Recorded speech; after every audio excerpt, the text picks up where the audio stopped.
오늘 이 시간 예배하는 여러분 모두에게 부활하신 예수님의 놀라운 치유의 손길이, 위로의 손길이, 응답의 손길이 함께 하시길 간절히 축원합니다. 자, 우리나라 농구계의 전설 서장훈을 여러분 아시죠? 요즘은 연예인이 돼가지고 TV에 많이 나오더군요. 저는 농구에 대해서 잘 알지 못합니다. 학창시절 그 운동화가 없었어요. 그래가지고 농구를 할 수가 없었어요. 그래서 아이들이 농구할 때는 그냥 책가방 이렇게 딱 농구대 뒤에서 책가방 모아가지고 그거 지켜주고 거기 앉아서 조은파 선생님의 그 명랑소설을 열심히 읽었습니다. 무협지도 열심히 읽고요. 그래서 농구에 대해서 잘 모릅니다. 근데 서장훈 사람들이 얘기를 많이 해서 유심히 봤는데 이 사람이 농구 선수 때도 그렇고 연예인으로 나올 때도 그렇고 툭툭 던지는 말이 범상치 않은 말을 가끔가다 툭툭 해요. 그래서 저 누구지? 그래가지고 제가 좀 찾아봤어요. 그랬더니 이 서장훈은 단순하게 운동신경이 좋아서 농구 스타가 된 게 아니라 아주 철저한 악바리 같은 노력형 운동선수였어요. 시합 때마다 20점 이상을 늘 넣는 겁니다. 여러분 농구 경기하면 대충 보면 뭐 끝나고 나면 뭐 60몇 대 50몇 뭐 이렇게 끝나잖아요. 그죠? 50몇 대 40몇 그러고 끝나잖아요. 근데 그 경기에서 매일 자기 혼자 20점 이상을 넣은 거예요. 어떨 때는 30점도 넣고 막 그런답니다. 그러니까 대단한 센터죠. 근데 이 사람이 시합 마치고 집에 들어오면 다른 농구 선수들은 땀을 막 흘렸으니까 3kg 빠진답니다. 경기 한번 뛰고 나면 3kg 빠진대요. 그러면 맥주 한잔하고 뭐 그냥 푹 늘어지게 자고 그러죠. 보통 사람들은. 근데 이 서장훈이는 자기 숙소에 들어가면 딱 씻고 앉아가지고 오늘 저녁 때 했던 경기를 비디오로 틀어서 다시 본답니다. 그래가지고 한 장면 한 장면을 보면서 내가 저때 저기서 한번 페인트를 한번 더 했으면 한 골 더 넣을 수 있었는데 내가 좀 더 열심히 뛰었으면 우리 선수들이 우리 팀이 이번에 이길 수 있었는데 그런 생각을 하는 겁니다. 다시는 같은 실수를 반복하지 말아야지. 후회하고 반성하고 자책을 하는 겁니다. 밤새. 그리고 이 서장훈이는 그날 시합에서 지잖아요. 그러면 그날 입었던 유니폼, 웃더리 아랫더리를 그냥 버려버린답니다. 쓰레기통에. 절대로 쳐다보지도 않는답니다. 왜요? 내일 하는 경기는 꼭 이기기 위해서 패배 흔적을 버리는 거죠. 그렇게 자신을 채찍질했답니다. 그 연예인들이 서장훈이 보고 늘 결벽증 환자라고 그러더군요. 그래서 왜 결벽증 환자라고 그랬더니 그게 다 이유가 있더군요. 시합을 나가는 전날은요, 항상 몸 조심, 마음 조심, 입 조심, 행동 조심을 했습니다. 늘 자기가 정한 시간표에 따라 스케줄에 따라서 행동을 한 겁니다. 음식도 가려 먹고 행동도 주의하고 주변을 깨끗이 정리정돈을 한답니다. 운동선수가 뭐 양발도 휙 벗어 던지고 유니폼도 휙 벗어 던지고 수건도 닦고 휙 벗어 던지고 그러는 거죠. 그죠? 근데 늘 자기가 몸 닦은 수건 착착착 해놓고 유니폼 늘 똑바로 옷걸이에다 걸어놓고 양발도 착착 해놓고 정리정돈을 아주 칼같이 하고 그렇게 살았다는 겁니다. 왜요? 시합에 가서 이기기 위해서. 시합날 가장 최고의 컨디션이 될 수 있도록 늘 구도자적인 그런 자세로 살려고 노력을 했다는 겁니다. 그러니 연예인이 된 서장훈이 보고 다른 연예인들이 그 집 가보고 깜짝 놀라는 거예요. 야, 이건 무슨 뭐 결벽증 환자가 따로 없다고 그러고 맨날 놀리는 거죠. 이 서장훈은 그래서 청년들한테 어떤 프로그램에서 이렇게 당부를 하더군요. 나는 여러분들한테 좋은 말, 감동이 되는 말을 하려고 여기 서지 않았습니다. 단지 여러분의 꿈을 이루기 원하시거들랑 냉정해지십시오. 누가 나한테 위로하고 칭찬하는 말에 안주하지 마십시오. 그런 말 있죠. 아프니까 청춘이다. 스스로를 토닥토닥 해라. 그 정도면 잘한 거야. 이런 싸구려 위로에 여러분 물들지 마십시오. 인생은 달달하지 않습니다. 시간이 마냥 여러분을 기다려주지 않습니다. 맨날 20대, 30대인 줄 아십니까? 달달한 행복을 원하신다면 오늘 입에서 단내가 나도록 일하고 공부하고 뛰십시오. 내 인생 남이 되실 수 없습니다. 대체 불가능한 인생이 되도록 하십시오. 샴페인은 묵힐수록 더 귀하게 됩니다. 오늘 조금 벌었다고, 조금 잘 됐다고, 조금 편하다고 오늘 샴페인 터뜨리지 마십시오. 요즘 젊은이들이 들으면 감동이 될 만한 이야기를 많이 하더라고요. 그래서 야, 저 사람, 젊은 사람이 참 생각이 깊다, 그런 생각을 했습니다. 40대 중반이죠, 서장훈은. 오늘도 자신의 이런 삶의 원칙을 지키기 위해서 노력하고 살아간다고 그렇게 말합니다. 그 사람의 전체 삶을 다 제가 칭찬하는 것은 아니고 그 사람의 그 운동 시절의 자기 삶의 투철한 자기 철학 참 본받을 만해서 제가 여러분들에게 설교서두의 말씀을 드립니다.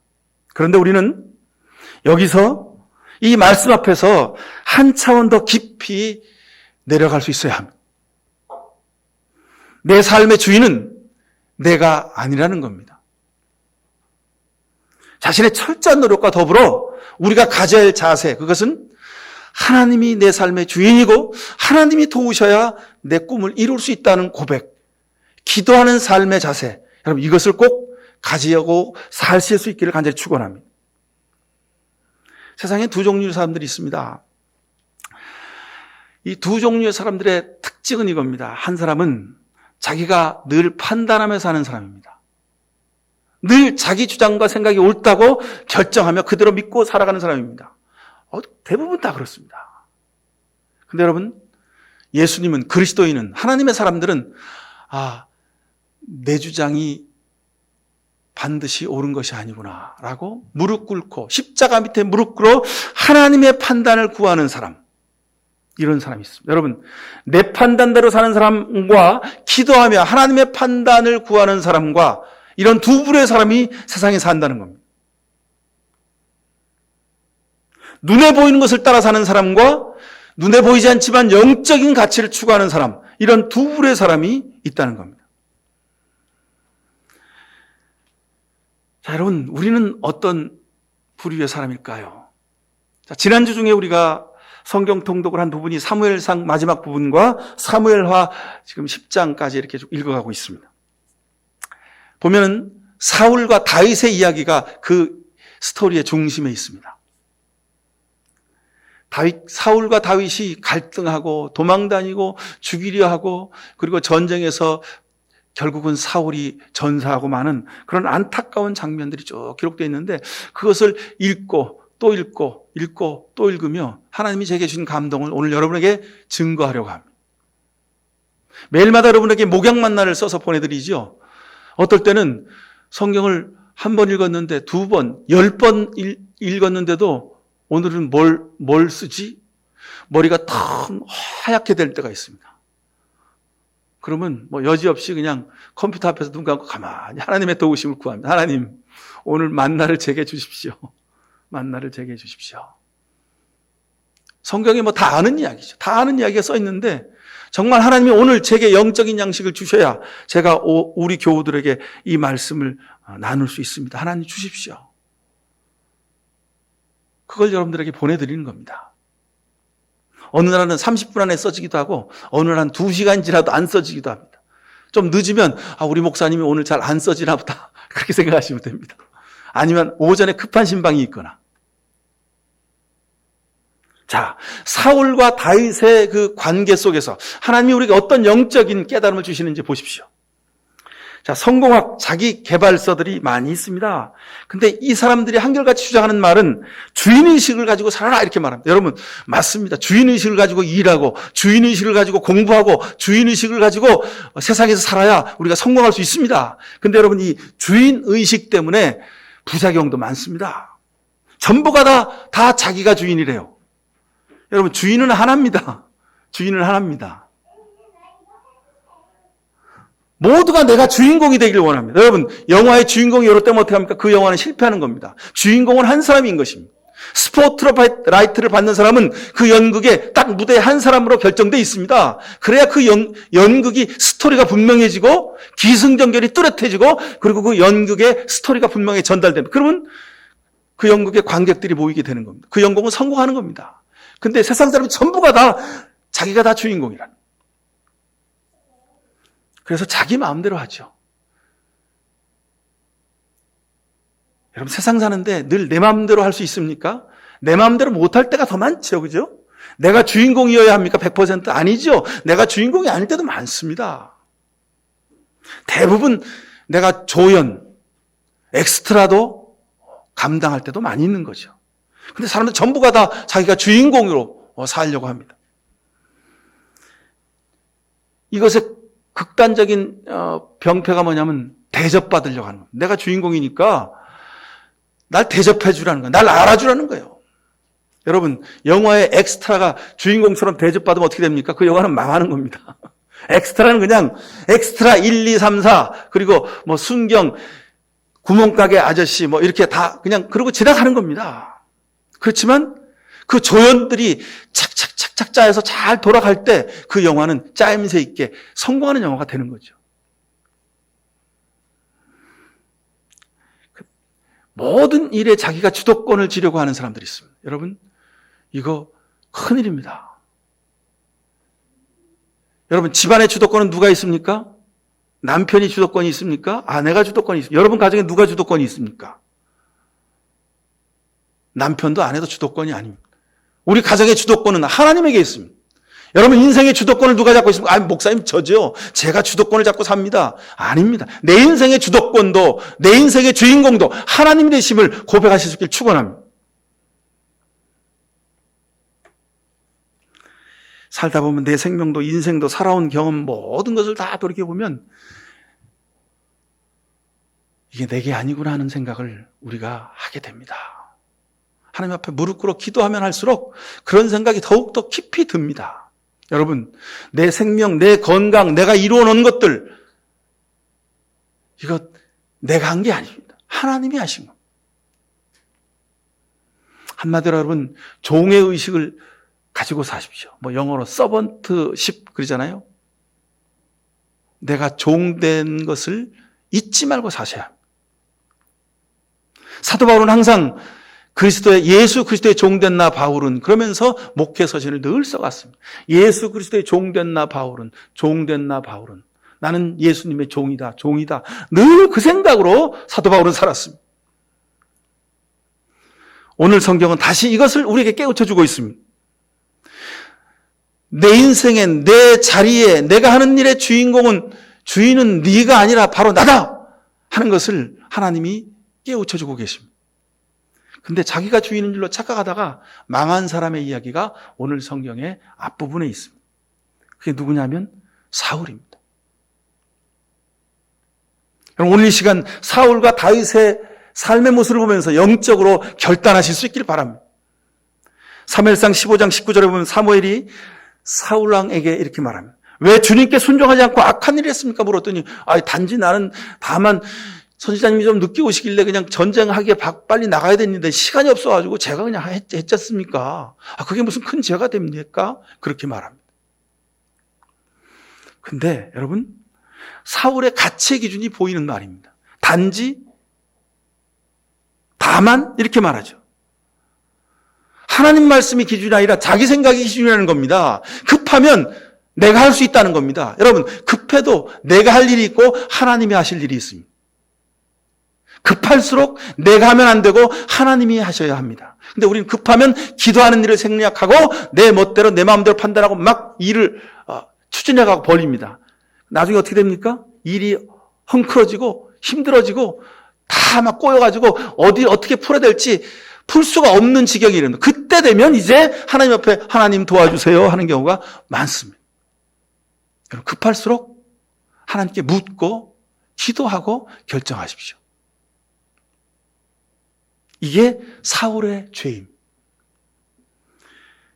큰 죄가 아닌 것 같아요. 근데 여러분, 하나님은 이것을 크게 보셨습니다. 그리고 사울을 버리셨습니다. 하나님은 반드시 선지자가 제사를 집리하도록 말씀에 규정해 놓으셨습니다. 근데 사울은 스스로 그 율법을 어기고도 그 말씀을 어기고도 그냥 단지 좀 바빠가지고 그랬습니다. 이렇게 말하는 겁니다.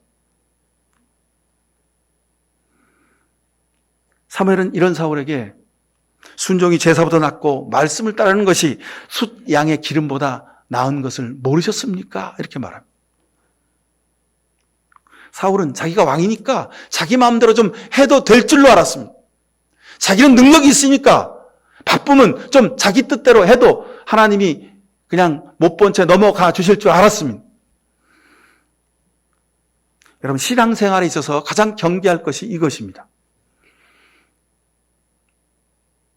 적당히, 어떨 때는, 바쁠 때는, 힘들 때는, 어려울 때는 적당히. 적당주의가 하나님과 우리 사이를 갈라놓고 이 적당주의가 우리를 우상을 숭배하게 만듭니다. 적당주의가 세상과 타협하게 만듭니다. 여러분, 세상 사람들은 적당하게 살아가더라도 여러분들은 하나님 앞에서는 적당히 살지 않게 되기를 바랍니다. 분명하게 반드시 살아야 됩니다. 말씀 따라 살아야 합니다. 사무엘상 28장 6절에 보면 사울이 하나님께 기도합니다. 하나님, 블레셋과의 전쟁을 나가는데 하나님 어떻게 할까요? 하나님 도와주세요. 하나님 어떻게 하면 좋겠습니까? 기도합니다. 근데 하나님이 침묵하십니다. 왜요? 순종하지 않았던 사울, 내가 이제 너를 버린다고 벌써 이미 하나님이 작정하시기 때문에 그렇습니다. 사랑의 하나님, 용서의 하나님, 은혜의 하나님, 여러분, 이 하나님 사울 앞에서는 왜 용서해 주지 않고 은혜를 베풀지 않으셨을까요? 이미 하나님 앞에 불순종하는 죄를 저질렀기 때문에 그렇습니다. 하나님이 버리셨습니다. 하나님은 심판하신 하나님이요, 하나님은 약속을 지키시는 하나님입니다. 말씀하신 것을 지켜내시는 하나님. 하나님이 어떻게 말씀하셨어요? 내가 너를 이제 버렸다 하셨습니다. 사울이 기도해도 하나님이 침묵하셨습니다. 그리고 사울은 한번 기도해보고 하나님이 응답지 않으시니까 또 자기 멋대로 판단하고 행동합니다. 어떻게 합니까? 사무엘상 28장 8절에 보면 변장을 하고, 왕의 옷을 입고 가면 안 되니까 변장을 하고 그냥 평복을 입고 누구한테 갑니까? 무당한테 갑니다. 점쟁이한테 가가지고 이번 전쟁 어떻게 하면 좋겠습니까? 묻는 거예요. 근데 점쟁이가 가만히 보니까 이 사람 보통 사람이 아니라 왕이거든. 사울 왕이 아니십니까? 점쟁이가 알아보는 거예요. 세상 사람들이 알아보는 거예요. 나는 적당히 대충대충 살아도 세상 사람들이 이 사람은 그리스도인인데, 이 사람은 하나님 믿는 사람인데 당신은 왜 이렇게 삽니까? 세상 사람들이 지적하는 거예요. 사울왕 앞에 무당이 당신이 누구십니까? 묻습니다. 무당이 사울을 알아보고 깜짝 놀라는 거죠. 갈 때까지, 막장까지 사울은 가게 된 사람입니다. 한 번 기도해보고 응답이 없으니 포기하고 자기 마음대로 사는 겁니다. 마지막까지 자기 멋대로 합니다. 여러분, 주님 앞에 설사 하나님이 침묵하시더라도 끝까지 기도하십시오. 히스기야 왕의 기도를 들으신 하나님이 하나님의 생각을 바꾸신 것을 우리가 압니다. 하나님이 침묵하시더라도, 응답하지 않으시더라도 끝까지 응답하실 때까지 여러분 구하실 수 있기를 바랍니다. 하나님을 떠난 사람, 자기 마음대로 사는 사람은 결국 세상과 우상을 의지하게 되어 있습니다. 영적으로 미아가 된 겁니다. 부모가 없는 사람이 되고 만 것입니다. 이 초라한 마지막을 우리가 성경을 통해서 오늘 보는 겁니다. 자신의 정적인 다윗을 수단과 방법을 가리지 않고 끝까지 죽이려고 했지만 결국은 죽이지 못하고 마지막에 사울은 자기 세 아들과 함께 적군에게 비참하게 죽고 맙니다.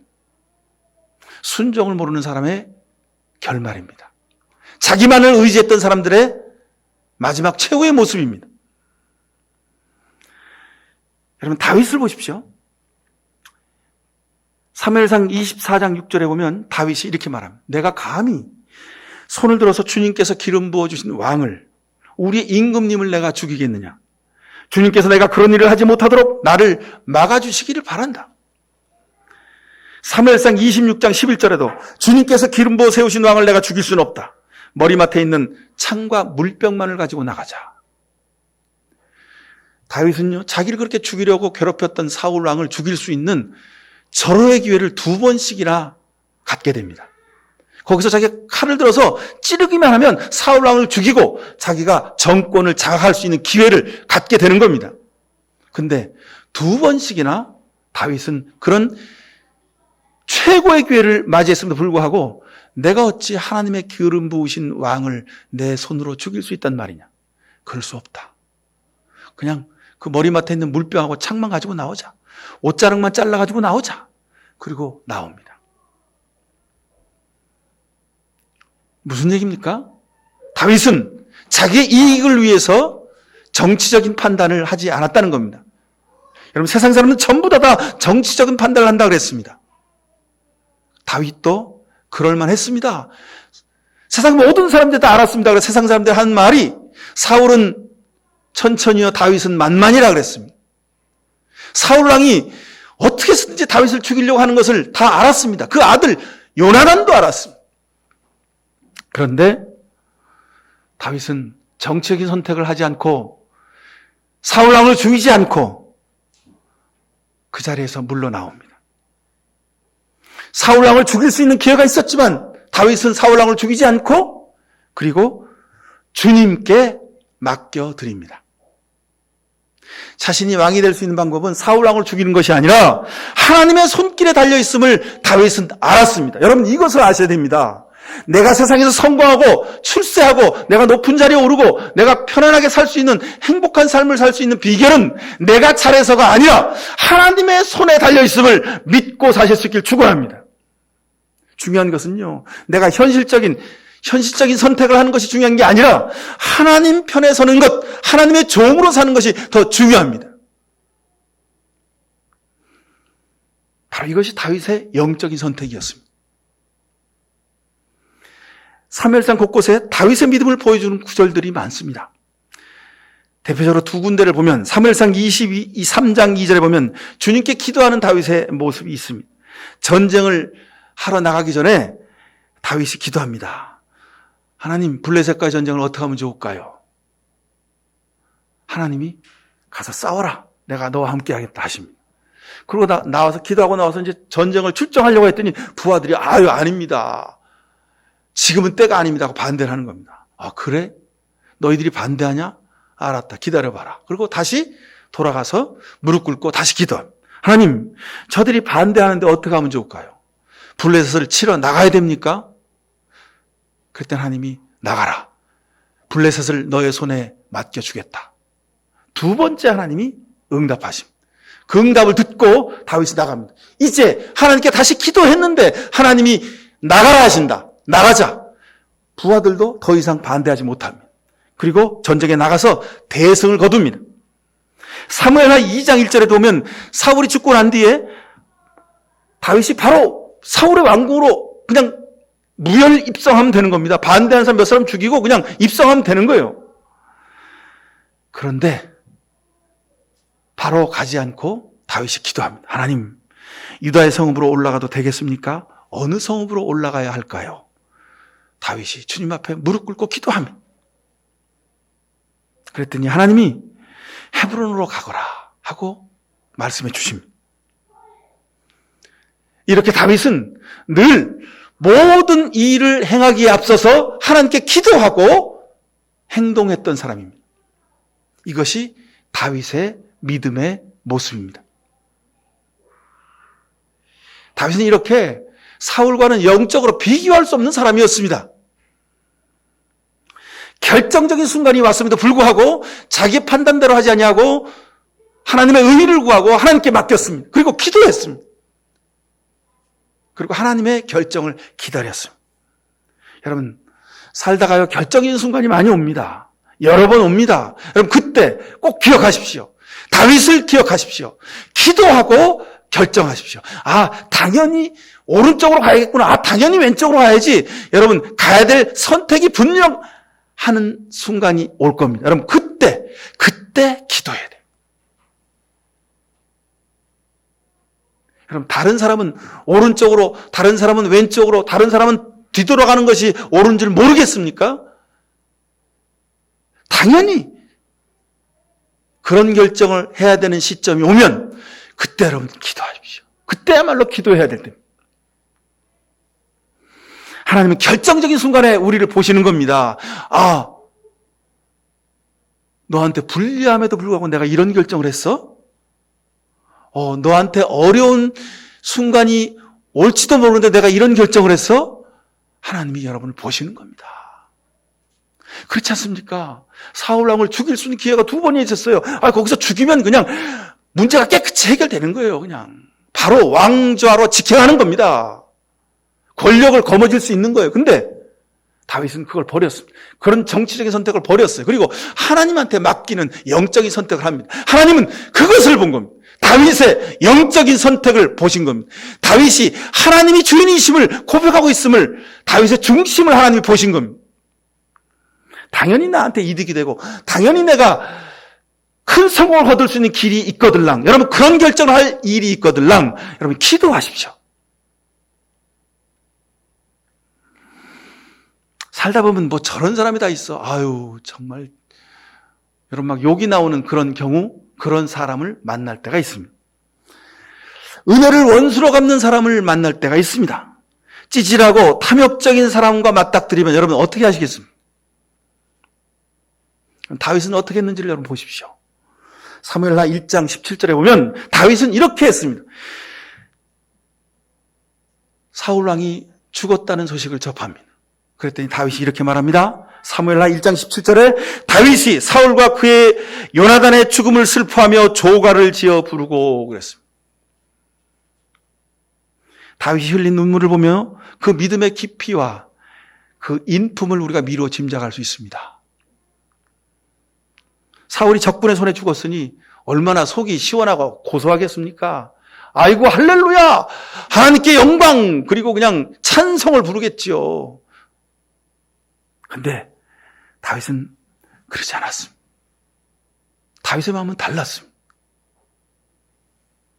비록 정적이었고 은혜를 원수로 갚는 사람이었고 정말 왕이었지만 찌질한 인간성을 가진 그런 사울왕이었음에도 불구하고 그 사울왕 때문에 자기가 모진 고생을 다했음에도 불구하고 사울의 죽음 앞에서 진심으로 슬퍼하며 눈물을 흘리고 조가를 지어 바칩니다. 그리고 사울의 장례를 치러준 야베스 집안 사람들에게도 감사의 축복을 합니다. 마태복음 5장 4절에 주님이 그러셨죠. 슬퍼하는 사람 복이 있다. 저들이 하나님의 위로를 받을 것이다 하셨습니다. 여러분, 주님이 괜히 하신 말씀이 아닙니다. 여러분 뒷동산에, 우리 상암동산 뒷동산에 보면 오솔길에 봄바람, 봄비, 며칠 전에 내린 봄비 때문에 그 벚꽃잎들이 다 땅에 떨어져 있습니다. 우리 삶에도 마찬가지입니다. 그냥 하늘에서 비가 내리는 것인데 그 비 때문에 괴로워하고 힘들어하는 사람들이 많이 있는 거죠. 다 아픔이 있습니다. 하물며 여러분 사람이겠습니까? 찌질한 상대가, 사람이, 탐욕적인 사람이 내 마음을 아프게 하고 힘들게 하더라도 여러분 같이 상대하면 똑같이 찌질한 사람 되는 겁니다. 똑같이 탐욕적인 사람 되는 겁니다. 불쌍히 여기십시오. 용서하고 그를 위하여 기도하십시오. 그 사람이 받아들이든지 삶의 자세를 고치든지 거부하든지 그건 그 사람의 몫입니다. 여러분이 축복하고 기도해 주면 그 사람이 변하면 참 그것도 감사한 일이지만 그 사람이 받아들이지 않으면 그 위로와 용서의 기도가 여러분 머리에 쌓아지는 축복이 될 줄로 믿습니다. 하나님이 알아서 해결하시는 겁니다. 보세요, 여러분. 오늘 다윗과 사울 왕의 관계를 보십시오. 다윗이 직접 칼과 창을 들어서 사울의 목을 잘랐습니까? 자기 정적을 제거하고 왕위에 올랐습니까? 아닙니다. 그저 다윗은 하나님께 맡겼을 뿐입니다. 하나님이 아주 깨끗하게 간단히 해결하시는 겁니다. 저도 살아오면서 많이 봤습니다. 하나님이 끝맺음 하시는 것을 분명히 많이 봤습니다. 여러분 그냥 기도하세요. 기도하시면 하나님이 아름답게 끝맺음 하게 하실 것입니다. 이것이 영적인 선택입니다. 상대가 어떠하든지 다윗은 긍휼히 여긴 마음으로, 애통하는 마음으로 기도했습니다. 항상 종으로 애통하는 마음으로 살았던 다윗에게 하나님이 그 중심을 보시고 이렇게 복을 주셨습니다. 그 주신 복이 바로 오늘 우리가 읽은 본문의 말씀입니다. 여러분 오늘 댁에 들어가셔서 이 7장 우리가 읽은 본문 바로 뒤에 8장의 말씀, 이제 다윗의 감사의 기도까지 여러분 좀 여러 번 읽어보실 수 있길 바랍니다. 나는 그의 아버지가 되고 그는 나의 아들 될 것이다. 그가 죄를 지으면 사람들이 저의 자식을 매로 때리거나 채찍으로 치듯이 나도 그를 징계하겠다. 그러나 내가 사울에게서 나의 총애를 거두어 나의 앞에서 물러가게 하였지만 너의 자손에게는 총애를 거두지 아니하겠다. 내 집과 내 나라가 내 앞에서 영원히 이어갈 것이며 내 왕위가 영원히 든든하게 서 있을 것이다. 하나님이 다윗에게 이런 축복을 주신 이유가 있습니다. 저가 하나님을 주인으로 섬기고 하나님 앞에 순종하는 삶을 살았기 때문에 그렇습니다.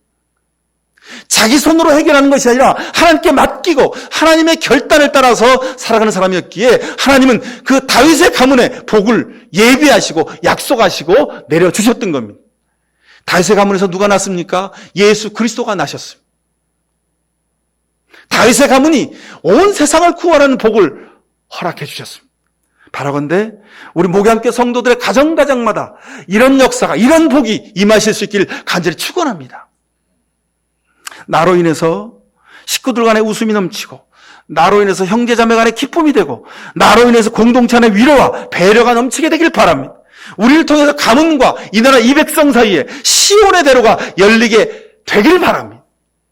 부활하신 예수님도 끝까지 십자가 지고 고난받고 순종하셨습니다. 여러분, 예수님도 하나님께 순종하셨는데 여러분, 우리가 하나님 말씀에 순종하지 않으면 어떻게 살 수 있겠습니까?